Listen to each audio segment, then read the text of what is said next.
When we hear the word psychopath, this instantly conjures up images of Norman Bates from Psycho or Patrick Bateman from American Psycho.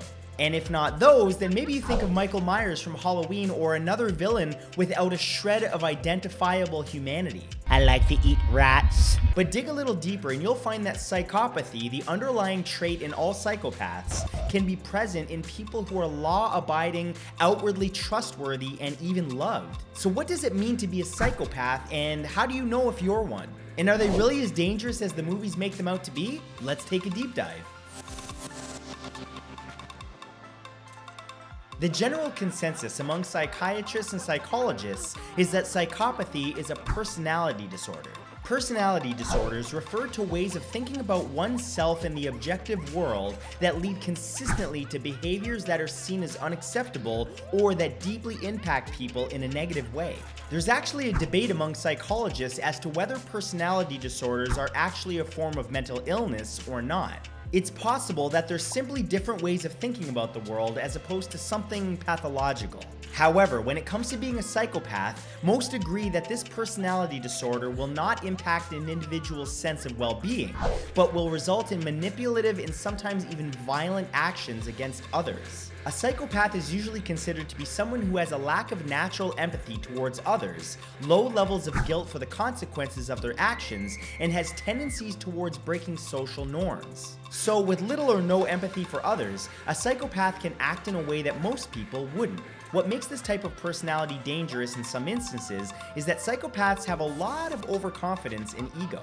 Because they don't connect with others in a healthy emotional way, they tend to see people around them as a means to get what they want. Imagine then a person who doesn't feel guilt for doing something terrible, who doesn't feel inhibited by social consensus about acts that are deemed completely unacceptable, and who feels that they have a birthright to do what they want. Also, when they want, and whatever they want, in order to satisfy their own urges. So you can see why psychopaths can easily fall into criminal and violent behaviors. Also eating rats! Because Hollywood depictions of psychopaths are so ingrained in our minds, it can be difficult to look at a real psychopath without stigmatizing them. Even the news cycle can throw the label around when describing people who have committed the most violent acts. There's an assumption in our media that if you do something terrible, then you must be a psychopath. The truth is, although psychopathy increases your likelihood to be violent and break the law, there are plenty of individuals who are violent and don't seem to be psychopathic. That's probably the most uncomfortable fact of all. For example, although psychopathy is present in about 1% of the general population, it's estimated that up to 25% of all inmates in the American prison system have some form of psychopathic behavior. That's a pretty big correlation, but it also suggests that 75% of people without this type of personality disorder are committing all kinds of crimes. So we can't just say that psychopathy and criminality go hand in hand. It's likely that there are far more people who would qualify as psychopaths out there who don't end up breaking the law or becoming a criminal, but we'll get to that in a minute. The truth is, someone close to you might be a psychopath and you never realized it. But does that mean that you should have less love for that person in any way? Well, that's an uncomfortable question, isn't it? I suppose it comes down to how deep that flaw runs and whether there's any hope of turning those destructive behaviors around. Like eating rats. Most psychopaths don't go on murderous sprees and they don't end up with their names all over the front pages. So why then do we have this image of psychopaths as these terrifying, looming figures? Part of it is the way that the media portrays murderers. Another part is the way that people are labeled as psychopaths with no official diagnosis. Take Charles Manson, one of the most famous psychopaths of all time. At least, that's what you've been told. Manson was essentially a leader of his own cult who ordered the murder of several people in the hills of Hollywood. He manipulated people through his overpowering personality and charisma to do the most terrible things. But he didn't do them himself. He has some of the trademarks of a psychopath, like narcissism and antisocial behavior. But some would argue that to truly manipulate a collection of people like that, you have to be able to empathize with them and see things from their perspective. You have to be able to get inside their heads in order to be able to persuade these people to do these awful things. Do you feel blame? Are you mad? Do you feel like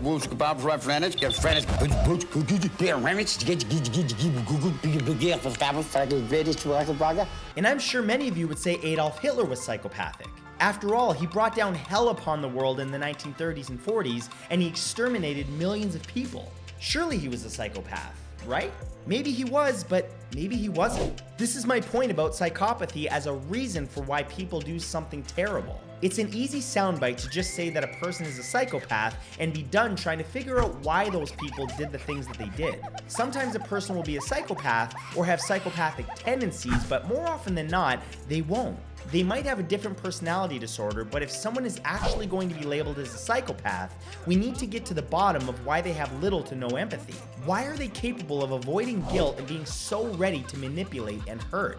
Psychopathic behavior can seem completely alien to us. To understand it and to hopefully one day cure it, if such a thing is even possible, then we need to know the causes of it. Psychology and psychiatry are both dominated by the old nature versus nurture debate. Is a person shaped by their genetics? Or is it their environment and what happens to them? The scientific arguments over what creates a psychopath are dominated by these same conversations. From the nature of the genetic side of the argument, there are studies that show that some of these people that we associate with psychopathic behavior are more likely if certain genes are present. For example, there is a characteristic trait called fearless dominance that psychopaths tend to have. It makes people less anxious, less depressed, and less empathetic. It also increases a person's narcissism and assertiveness over other people. What's more, if you score high on fearless dominance, you tend to like thrill-seeking. Some infamous psychopaths have put their own pleasure over the pain of other people, in many instances experiencing pleasure over hurting others. Fearless dominance clearly has a genetic component, so could it be that psychopaths are born and not made?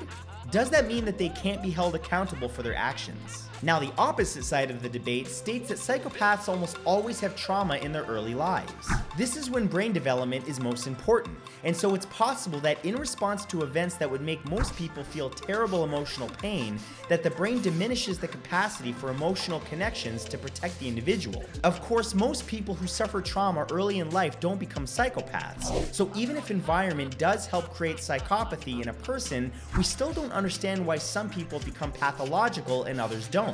The big question is, can a psychopath be turned away from their destructive personality disorder? There are two ways that experts are currently trying to treat psychopathic disorders. One is to use therapies to try to recondition a patient into being able to feel empathy for others and to control their psychopathic tendencies. Another approach is to figure out the physical mechanisms in the brain that are causing psychopathy and to try to fix or change those, hoping that people will start to behave more constructively. MRI scans show that many psychopathic patients have brain abnormalities in parts of the prefrontal regions. Since these are associated with how we rationally think and build emotional relationships, it's possible that treatments could be created to correct this. Unfortunately, although there are therapies available either through medications or counseling, psychopathic personality disorders are very difficult to treat. It's not impossible for someone to change. However, it's important that we continue to study this strange quirk in human personality so that we can identify who's likely to develop these tendencies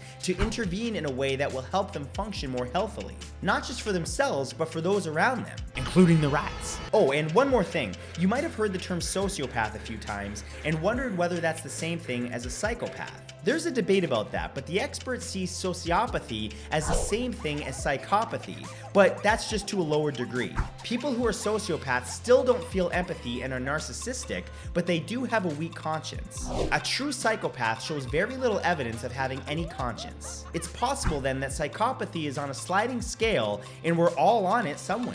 The truth is, each of us is capable to one degree or another of psychopathic thinking, and so maybe if we finally figure out a cure for psychopathy, we'll come a little bit closer to truly understanding who we are and why we do the things that we do. If you enjoyed this video, come tell me on twitch.tv/MatthewSantoro, where I'm probably live right now.